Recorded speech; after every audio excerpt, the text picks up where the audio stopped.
संत मत्ती के अनुसार सुसमाचार अध्याय 5। आशीर्वचन।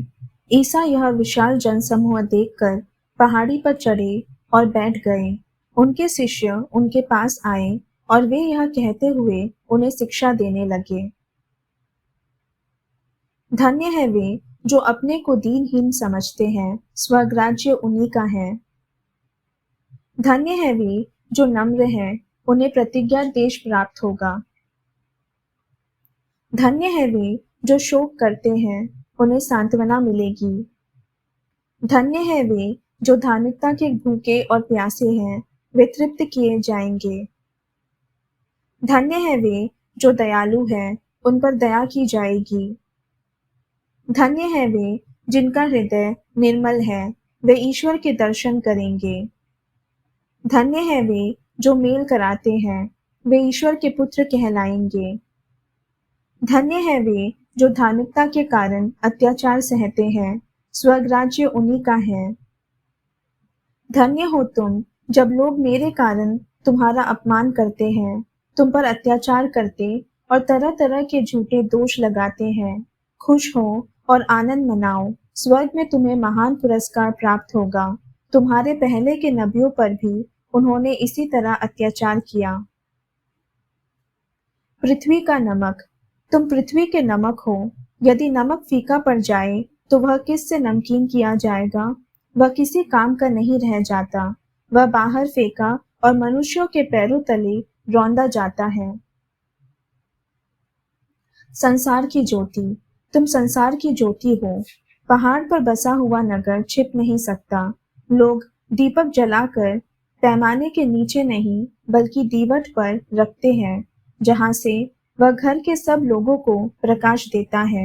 उसी प्रकार तुम्हारी ज्योति मनुष्यों के सामने चमकती रहे, जिससे वे तुम्हारे भले कामों को देखकर तुम्हारे स्वर्गिक पिता की महिमा करें। ईसा मूसा संहिता पूरी करने आए हैं। यह न समझो कि मैं संहिता अथवा नबियों के लेखों को रद्द करने आया हूँ। उन्हें रद्द करने नहीं बल्कि पूरा करने आया हूँ।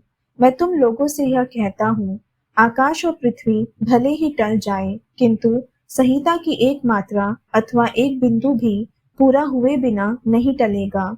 इसलिए जो उन छोटी सी छोटी आज्ञाओं में एक को भी भंग करता और दूसरों को ऐसा करना सिखाता है, वह स्वर्ग राज्य में छोटा समझा जाएगा। जो उनका पालन करता और उन्हें सिखाता है, वह स्वर्ग राज्य में बड़ा समझा जाएगा।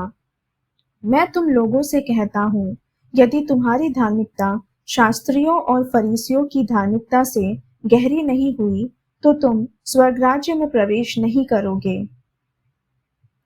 क्रोध और हत्या। तुम लोगों ने सुना है कि पूर्वजों से कहा गया है, हत्या मत करो। यदि कोई हत्या करे तो वह कचहरी में दंड के योग्य ठहराया जाएगा। परंतु मैं तुमसे यह कहता हूँ, जो अपने भाई पर क्रोध करता है, वह कचहरी में दंड के योग्य ठहराया जाएगा। यदि वह अपने भाई से कहे, रे मूर्ख, तो वह महासभा में दंड के योग्य ठहराया जाएगा। और यदि वह कहे, रे नास्तिक, तो वह नरक की आग के योग्य ठहराया जाएगा। भाई से मेल मिलाप।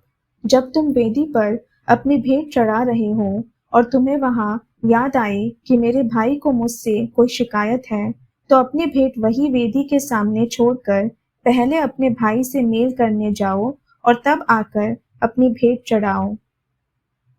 कचहरी जाते समय रास्ते में ही अपने मुद्दई से समझौता कर लो।